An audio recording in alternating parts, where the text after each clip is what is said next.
नमस्कार, बहुत स्वागत है आपका। मैं हूं आपके साथ नेहा दुबे। बिहार के मुख्यमंत्री नीतीश कुमार ने महासप्तमी पर्व के अवसर पर दुर्गा पूजा महोत्सव शिव मंदिर खाजपुरा और श्री श्री दुर्गा आश्रम शेखपुरा के पंडाल में जाकर मां दुर्गा का दर्शन कर पूजा अर्चना की। उन्होंने राज्य की सुख शांति एवं समृद्धि की कामना की है। मुख्यमंत्री ने इस अवसर पर समस्त बिहार वासियों को दुर्गा पूजा की शुभकामनाएं दी। इस दौरान मुख्यमंत्री ने खाजपुरा स्थित शिव मंदिर में पूजा अर्चना भी की। इस अवसर पर जल संसाधन एवं संसदीय कार्य मंत्री विजय कुमार चौधरी, विधायक संजीव चौरसिया सहित आयोजक गण और कई गणमान्य व्यक्ति एवं श्रद्धालुगण उपस्थित थे।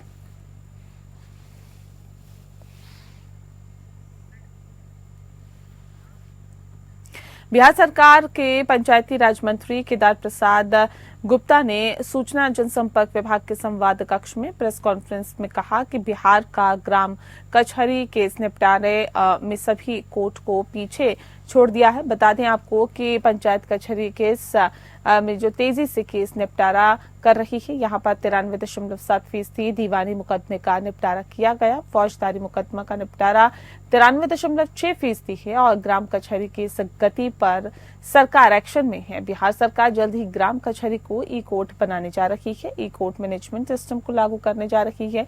ग्राम कचहरी के सभी काम अब ऑनलाइन किया जा सकेगा। पंचायती राज अपर मुख्य सचिव मिहिर कुमार सिंह ने बताया है कि अगले महीने तक ये प्रक्रिया शुरू हो जाएगी। पंचायती राज अपर मुख्य सचिव मिहिर कुमार सिंह ने कहा है कि आंदोलन करने की सूचना मुझे नहीं है। हर सप्ताह मुखिया प्रतिनिधियों से हमारी मुलाकात होती रहती है और उन्होंने आंदोलन की बात नहीं की है। मिहिर सिंह आगे कहते हैं कि छठे ई सिस्टम पर पंचायत बिहार पोर्टल से सारे के सारे विभागीय पेमेंट की जानकारी ऑनलाइन मिल रही है। पेमेंट हो रहे हैं और विकास के काम हो रहे हैं, काम नहीं रुक रहे हैं।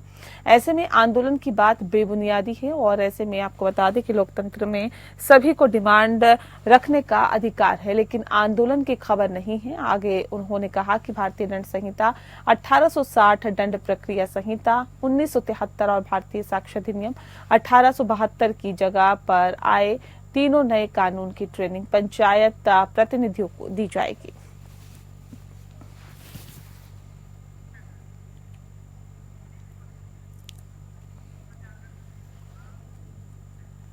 और अब खबर झारखंड से। बता दें आपको कि भाजपा की गोगो दीदी योजना को मात देने के लिए झारखंड मुक्ति मोर्चा ने झामुमो सम्मान योजना लाने का फैसला किया है और इसके तहत राज्य की महिला बहनों को 30,000 रुपए प्रति वर्ष यानी कि 2,500 रुपए प्रति माह दिए जाएंगे। विधानसभा चुनाव से पहले जनता को लुभाने की होड़ के बीच इस पर राजनीति भी तेज हो गई है। भाजपा पर गोगो दीदी योजना के जरिए जनता को लुभाने का आरोप लगाते हुए झारखंड मुक्ति मोर्चा ने चुनाव आयोग से इसकी लिखित शिकायत की है। बुधवार को झारखंड मुक्ति मोर्चा के केंद्रीय महासचिव विनोद पांडे के नेतृत्व में एक प्रतिनिधिमंडल ने मुख्य निर्वाचन पदाधिकारी के रवि कुमार से मुलाकात कर उन्हें ज्ञापन सौंपा है और चुनाव आयोग के 2 मई 2024 के पत्र का हवाला देते हुए भाजपा पर जनप्रतिनिधित्व कानून का उल्लंघन करने का आरोप लगाया है और कार्रवाई की मांग की है। साथ ही झामुमो सम्मान योजना शुरू करने की अनुमति भी मांगी है। मुख्य निर्वाचन पदाधिकारी कार्यालय पहले झारखंड मुक्ति मोर्चा के नेताओं ने आयोग से झामुमो सम्मान योजना शुरू करने की अनुमति मांगी और कहा कि अगर भाजपा की गोगो दीदी योजना के लिए आवेदन लिए जा सकते हैं तो झारखंड मुक्ति मोर्चा द्वारा प्रस्तावित झामुमो सम्मान योजना के तहत आवेदन क्यों नहीं लिए जा सकते। आयोग से इस संबंध में अनुमति देने का अनुरोध भी किया गया।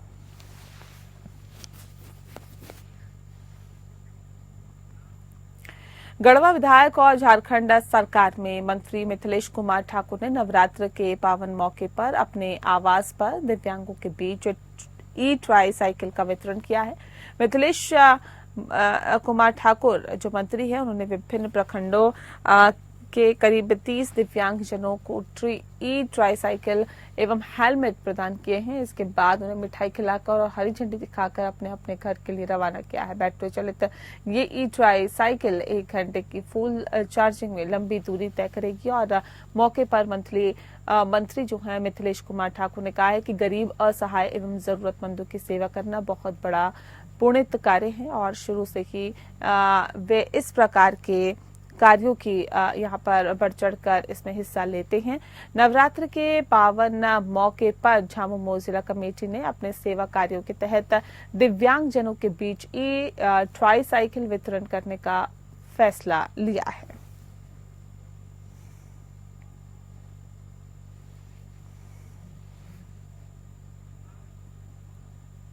गढ़वा विधानसभा से बीजेपी के पूर्व विधायक सत्येंद्र नाथ तिवारी द्वारा जिला मुख्यालय स्थित अपने आवास पर प्रेस वार्ता को संबोधित करते हुए कहा गया कि जहां एक और चुनाव हारने के बाद भी वो क्षेत्र में बने रहे और लगातार सबके सुख दुख में शामिल होते हुए उनकी समस्या को सुनना और उसका समाधान करते रहे। वहीं दूसरी ओर उनके द्वारा पार्टी का काम भी पूरी ईमानदारी और लगन के साथ किया गया। जो भी जिम्मेदारी दी गई उसका बखूबी निर्वहन किए और अब प्रत्याशी बनाना या नहीं बनाना पार्टी का काम है, लेकिन मैं इतना जरूर कहूंगा कि पार्टी जिसे भी प्रत्याशी बनाएगी वो भाजपा का प्रत्याशी होगा।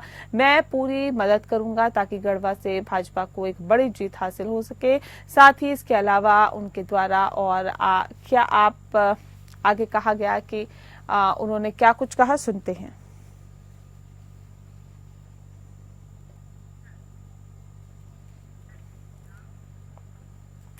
प्रतिबंधित टीएसपीसी नक्सली और सुरक्षा बलों के बीच हुए मुठभेड़ के दौरान सुरक्षा बलों ने ली साथियों की शहादत का बदला। बता दें आपको कि नक्सलियों का नेतृत्व कर रहे दुर्दांत नक्सली हरेंद्र गंजू समेत 2 नक्सलियों के मारे जाने की सूचना है और घायल अवस्था में एक नक्सली को पकड़ने में जवानों ने पाई सफलता। एसपी विकास पांडे दल बल के साथ पहुंचे घटनास्थल पर और सदर थाना क्षेत्र के गन्योतरी जंगल में बुधवार देर शाम घंटों चली मुठभेड़। सदर एसडीपीओ संदीप सुमन के नेतृत्व में अभियान पर निकले सदर थाना पुलिस की टीम के साथ सब जोनल कमांडर हरेंद्र गंजू के दस्ते के साथ हुई मुठभेड़। गोलीबारी खत्म होने के बाद जंगल की घेराबंदी कर सर्च अभियान चलाने में जुटे हैं जवान। चंद महीने पूर्व इसी इलाके में हरेंद्र दस्ते के साथ मुठभेड़ में सदर थाना के 2 जवान शहीद हुए थे।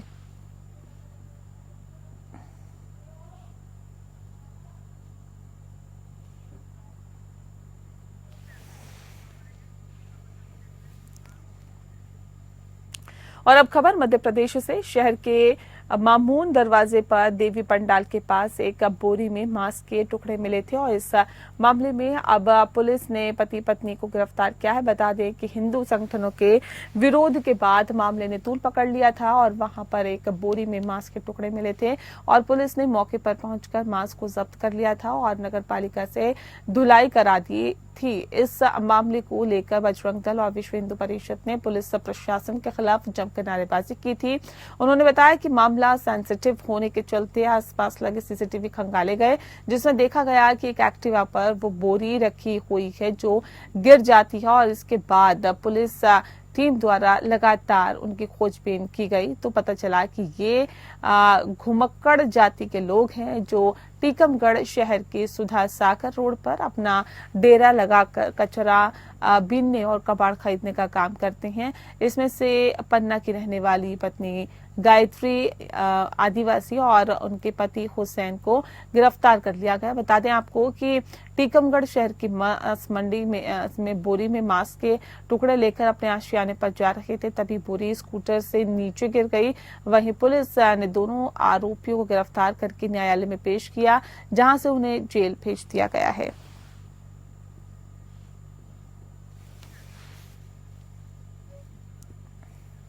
भीतरवार नगर परिषद प्रशासन और साथ ही राजस्व विभाग लगातार 2 दिनों से रोड पर अवैध तरीके से अतिक्रमण पर दुकानों का सामान रखा हुआ था, तो वहीं बाइक सवार भी रोड पर बाइक खड़ी कर दुकानों में खरीद करने चले जाते हैं, जिससे कि नगर की यातायात प्रभावित हो रहा था। बता दें आपको कि नगर को साफ और स्वच्छ बनाने के उद्देश्य से मेन रोड के किनारे अवैध कब्जा कर गुमटी, हाथ ठेला और दुकान संचालक पर कार्रवाई की गई। नवा दुर्गा महोत्सव का त्योहार जोरों से चल रहा है और ऐसे में जिसके चलते बाजारों में भारी भीड़ देखने को मिल रही है और वहीं नगर पालिका प्रशासन आम रास्ता किसी भी प्रकार से ब्लॉक न हो, इसके लिए लगातार कार्रवाई की जा रही है।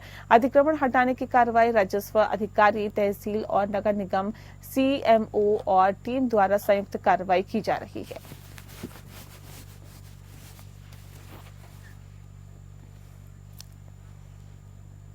मध्य प्रदेश के डबरा के भीतरवार नगर परिषद में एक मुस्लिम परिवार द्वारा श्रीमद् भागवत कथा ज्ञान यज्ञ का आयोजन करवाया गया। बता दें आपको कि कथा 3 अक्टूबर से आरंभ हुई है और 11 अक्टूबर को पूर्ण आहुति के साथ ही श्रीमद् भागवत कथा का समापन होगा।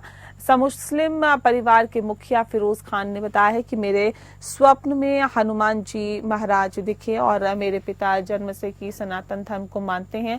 हनुमान जी महाराज की कृपा से पिछले वर्ष अच्छी फसल हुई थी, जिस पर मैंने हनुमान जी महाराज का मंदिर का जीर्णोद्धार कराया था और अब उन्हीं की कृपा से श्रीमद् भागवत कथा ज्ञान यज्ञ करा रहा हूं। एक सप्ताह से मैं और मेरा परिवार श्रीमद् भागवत कथा ज्ञान यज्ञ का रसपान कर रहे हैं और मेरे इस धर्म के कार्य में मेरे हिंदू भाई भी मेरा कंधे से कंधा मिलाकर मेरे साथ इस धर्म की पुनीत कार्य में मेरे साथ सहपरिवार अपना योगदान दे रहे हैं। खबर राजस्थान से। राजस्थान के मुख्यमंत्री भजनलाल शर्मा ने कहा है कि राज्य सरकार विकसित राजस्थान के लक्ष्य की ओर निरंतर कार्य कर रही है। ऐसे में अधिकारी कर्मचारी आमजन को बिजली, पानी, चिकित्सा, शिक्षा जैसी मूलभूत सुविधाएं सुलभता से उपलब्ध कराने के लिए कर्तव्य निष्ठा एवं समर्पण भाव से साथ में कार्य करें। उन्होंने कार्यों के अंदर कोताही बरतने वाले कार्मिकों पर सख्ती के साथ ही कार्रवाई करने के निर्देश भी दिए हैं। मुख्यमंत्री शर्मा बुधवार को डूंगरपुर के गुरुकुल संस्थान सभागार में आयोजित जिला स्तरीय बैठक की अध्यक्षता कर रहे थे। उन्होंने कहा कि राज्य सरकार वागड़ क्षेत्र के सर्वांगीण विकास के लिए विशेष प्रयास कर रही है। उन्होंने सार्वजनिक निर्माण विभाग के विकास कार्यों को पूर्ण गुणवत्ता के साथ ही पूरा करने एवं पीएम सूर्य घर मुफ्त बिजली योजना के व्यापक प्रचार प्रसार के निर्देश दिए हैं। मुख्यमंत्री ने कहा कि चिकित्सा एवं स्वास्थ्य विभाग मौसमी बीमारियों की प्रभावी रोकथाम करे और उन्होंने आमजन को त्वरित एवं सुलभ उपचार उपलब्ध कराने की दृष्टि से प्राथमिक स्वास्थ्य केंद्र, उप स्वास्थ्य केंद्रों, सामुदायिक स्वास्थ्य केंद्रों एवं जिला अस्पताल पर दवाइयों की पूर्ण उपलब्धता एवं चिकित्सक एवं नर्सिंग कर्मियों को मौजूदगी सुनिश्चित उनकी करने के निर्देश भी दिए हैं। उन्होंने जल जीवन मिशन के कार्यों की विस्तृत समीक्षा भी की है। सीएम भजनलाल शर्मा ने कहा है कि सिंचाई विभाग डूंगरपुर जिले की भौगोलिक परिस्थितियों के अनुसार किसानों को पर्याप्त सिंचाई का पानी उपलब्ध कराने के लिए विशेष कार्य योजना भी बनाए।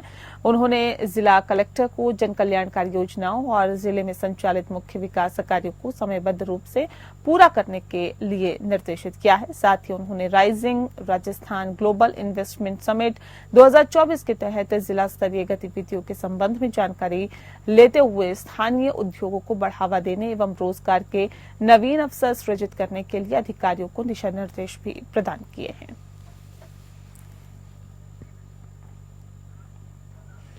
राजस्थान सरकार में कैबिनेट मंत्री और झोटवाड़ा से लोकप्रिय भाजपा विधायक कर्नल राज्यवर्धन राठौर झोटवाड़ा में यातायात को सुगम सरल बनाने का प्रयास लगातार कर रहे हैं। इसके लिए झोटवाड़ा में 7 करोड़ से की लागत से 2 एलिवेटेड रोड्स की डीपीआर प्रगतिरत है और कर्नल राज्यवर्धन राठौर के इस सराहनीय प्रयास के लिए जनता ने उनका हार्दिक आभार जताया है। 5 करोड़ की लागत से जनक मार्ग से शुरू होकर खातीपुरा मोड़ से क्वींस रोड होते हुए पुरानी चुंगी पर अंडरपास बनाते हुए झारखंड मोड़ से सिरसी रोड पर गौतम मार्ग तक एलिवेटेड रोड की डीपीआर प्रगतिरत है। वहीं 2 करोड़ की लागत से सी जोन बाईपास पर सिरसी रोड से होते हुए सिरसी मोड़ तक जाने के लिए एलिवेटेड रोड एवं सिरसी मोड़ से राणा कुंभा रोड तक एलिवेटेड रोड की डीपीआर प्रगतिरत है। एलिवेटेड सड़क के निर्माण से लोगों को काफी सहूलियत मिलेगी और आवागमन सुगम सरल होगा। व्यवसाय और रोजगार के नए अवसर बनेंगे और विकसित झोटवाड़ा के संकल्प को साकार करने का प्रण मजबूत होगा।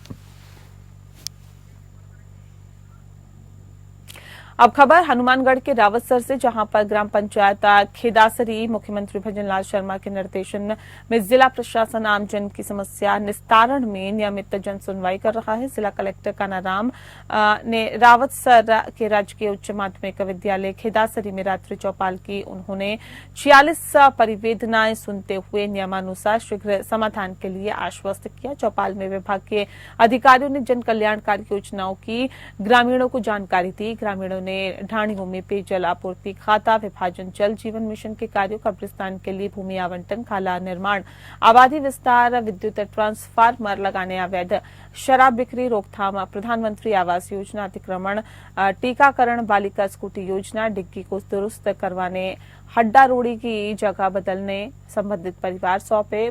बता दें आपको कि जिला कलेक्टर ने संबंधित अधिकारी से परिवादी और ग्रामीणों के समक्ष वस्तु स्थिति जानते हुए आवश्यक कार्रवाई के निर्देश दिए हैं। जिला कलेक्टर ने कहा है कि रात्रि चौपाल का उद्देश्य आप सभी ग्रामीणों के बीच बैठकर विभिन्न मुद्दों और समस्याओं पर चर्चा कर समाधान करना है।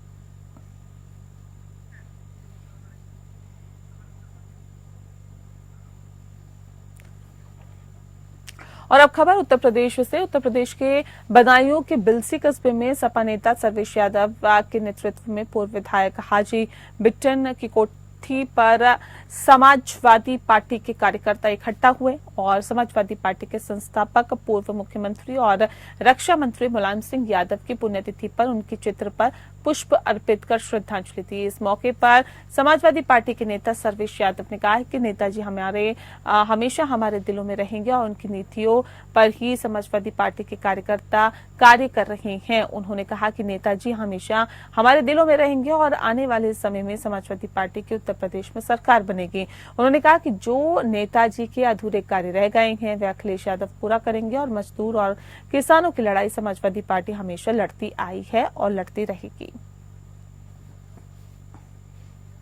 आज पूर्व विधायक हाजी बिट्टन की कोठी पर स्वर्गीय नेताजी माननीय मुलायम सिंह यादव जी की द्वितीय पुण्यतिथि मनाई गई है और जो नेताजी के अधूरे कार्य हैं वो आदरणीय अखिलेश यादव पूरा करेंगे और नेताजी का जो सपना था कि गांव देहात गरीब मजदूर किसान इन सब की जो लड़ाई है वो समाजवादी पार्टी लड़ेगी और नेताजी के पद चिन्हों पर समाजवादी पार्टी चलेगी। अगली खबर का रुख करते हैं। सहकारी गन्ना विकास समिति विक्रमजोत के अध्यक्ष पद के चुनाव को लेकर शुरुआत में ही विवाद उठ खड़ा हो गया। समिति भवन पर डेलीगेट नामांकन के दौरान ही वर्तमान गन्ना समिति के अध्यक्ष के समर्थक और भावी उम्मीदवारों के बीच गहमागहमी देखने को मिली। गन्ना समिति अध्यक्ष पद के उम्मीदवार की तैयारी में जुटे कलंद्राहा निवासी बलराम सिंह और सवेरा लाला ग्राम निवासी घनश्याम सिंह मुख्य चुनाव आयुक्त, उत्तर प्रदेश कोऑपरेटिव सोसाइटी गन्ना आयुक्त, निबंध सहकारिता यूपी गन्ना आयुक्त, निबंध सहकारिता एवं निर्वाचन अधिकारी को भेजे शिकायती पत्र में समिति के 34 गांव को शामिल करने, मनमाने ढंग से गन्ना डायरेक्टरी क्षेत्र का निर्धारण और गन्ना किसानों के साथ हो रहे भ्रष्टाचार के खिलाफ कार्रवाई करते हुए तत्काल विक्रमजोत गन्ना सहकारी समिति के चुनाव को रद्द करने की मांग की है।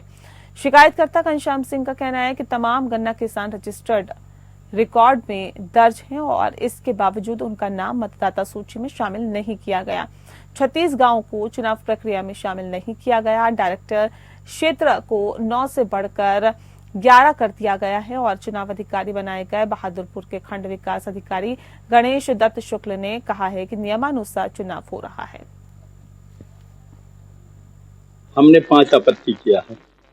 5 में धनुगावा क्षेत्र से 3, एक शंकरपुर क्षेत्र से, एक कोहराई क्षेत्र से 5 आपत्तियां लगाई हैं, जिसमें लगभग 20 डेलीगेट का 20-22 डेलीगेट का दोनों मिला करके तीनों क्षेत्र मिला करके 20 डेलीगेट फर्जी तरीके से इनके परिवार के या इनके रिश्तेदार के लोग, वो इनके परिवार के लोग, इनकी पत्नी, इनका बेटा, इनके भाई, नाम में मुख्तार सिंह है हियारूपुर से और कमलेंदर सिंह है दत्तनगर से, उर्मिला सिंह है वहाँ से नगरा बदली से और मंदाकिनी सिंह तो है वहाँ से चफवा से। पूरा चुनाव जो है साजिश और बेईमानी पर भरा हुआ है। ईमानदारी के साथ ये लोग जनता के बीच में कहीं नहीं जा सकते, इनकी जमानत जब्त हो जाएगी। षड्यंत्र के तहत हर जगह जो है वोटर लिस्ट में घपला कर करके पूर्व चेयरमैन डॉक्टर अरविंद सिंह जी, उनके पूरे परिवार पूरा जो है षड्यंत्र करके ऐसा जो है कार्य किया जा रहा है और ये लोग जो है षड्यंत्र से जो है चुनाव जीत रहे हैं, लोकतंत्र की हत्या कर रहे हैं। ऐसा कहीं नहीं जो है लोकतंत्र में है, हर जगह निष्पक्ष चुनाव होता है, लेकिन इस जगह जो है मैं भारतीय जनता पार्टी का शक्ति केंद्र प्रमुख हूँ। इसके बाद भी बहुत शर्म की बात है कि हमारी सरकार में चुनाव ठीक ढंग से नहीं हो पा रहा है, जिसके लिए शीर्ष नेतृत्व का ध्यान भी आकृष्ट कराऊंगा कि इस गन्ना समिति का चुनाव ठीक ढंग से हो, क्योंकि किसान रहेगा तभी देश रहेगा। जय जवान, जय किसान, जय विज्ञान। उत्तर प्रदेश के मुजफ्फरनगर के भोपा थाना क्षेत्र में तंत्र विद्या से जुड़ा एक मामला प्रकाश में आया है, जिसमें गांव बेलड़ा में हड़कंप मच गया है। 1.5 महीने की मासूम बच्ची के संदिग्ध परिस्थितियों में गायब हो जाने के बाद संपत्ति ने तांत्रिक के कहने पर बालिका की बलि देने की बात कही है। पुलिस ने दंपत्ति से पूछताछ करते हुए रात भर नवजात बच्ची के शव को ढूंढने का प्रयास किया है। सफलता नहीं मिलने पर पुलिस ने डॉग स्क्वाड की भी मदद ली है, लेकिन नवजात बच्ची का शव बरामद नहीं हो सका। महज तंत्र विद्या से जुड़ा काला कपड़ा और बच्ची के कपड़े ही जंगल में मिल पाए हैं। एसपी देहात आदित्य बंसल ने बताया है कि तांत्रिक और बच्ची के माता पिता को पुलिस हिरासत में लिया गया, जिससे कड़ाई से पूछताछ की जा रही है।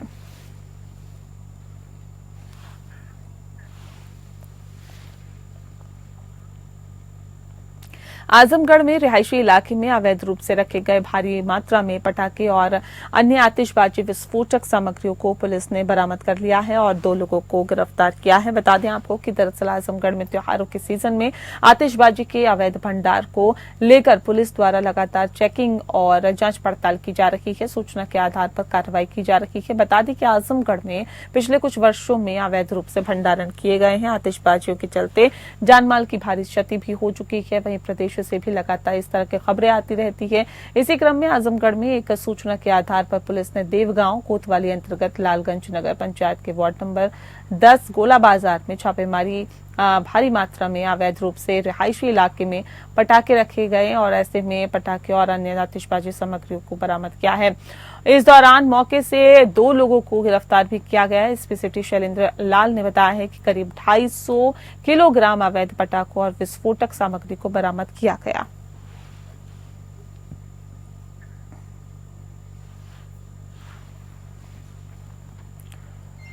और अब खबर महाराष्ट्र से 7500 एआई कैमरा द्वारा ठाणे पुलिस अपराधियों पर नजर रखेगी। ठाणे पुलिस आयुक्तालय क्षेत्र में बढ़ते क्राइम को रोकने के लिए तीसरी आंख से निगरानी होगी। 7000 से ज्यादा अत्याधुनिक सीसीटीवी कैमरे लगाने की मंजूरी दी गई है। ठाणे पुलिस आयुक्त आशुतोष डुम्बरे ने बताया है कि ठाणे शहर में 3500, कल्याण शहर और 1500 और भिवंडी शहर में 1700 से ज्यादा कैमरे लगाए जाएंगे। देश में महाराष्ट्र की धरती पर पहली बार एआई कैमरे से फेस रीडिंग कर चंद घंटों में अपराधी सलाखों के पीछे होगा। ठाणे, भिवंडी, कल्याण, डोंबिवली, उल्लासनगर, अंबरनाथ और बदलापुर शहर ठाणे पुलिस आयुक्त क्षेत्र के अंतर्गत आते हैं।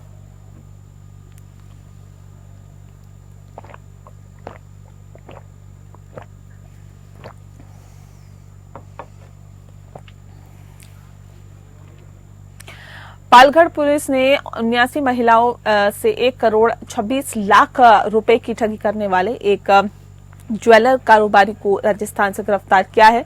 बता दें आपको कि आरोपी ने बताया कि उसने गणेश ज्वेलर्स के नाम से सराफ की दुकान शुरू की और सराफे में नए आभूषण बनाए और लाखों रुपए के आभूषण ले लिए। इसके बाद एक आरोपी को पालघर पुलिस ने गिरफ्तार कर लिया। पुलिस ने आपको बता दें कि गिरफ्तार किया है और मुख्य आरोपी पिछले कई महीनों से फरार था। इस आरोपी को आखिरकार पालघर पुलिस ने राजस्थान से गिरफ्तार कर लिया है और उसके पास से 17 लाख की रकम बरामद की गई है। और बुलेटिन में फिलहाल इतना ही। नमस्कार।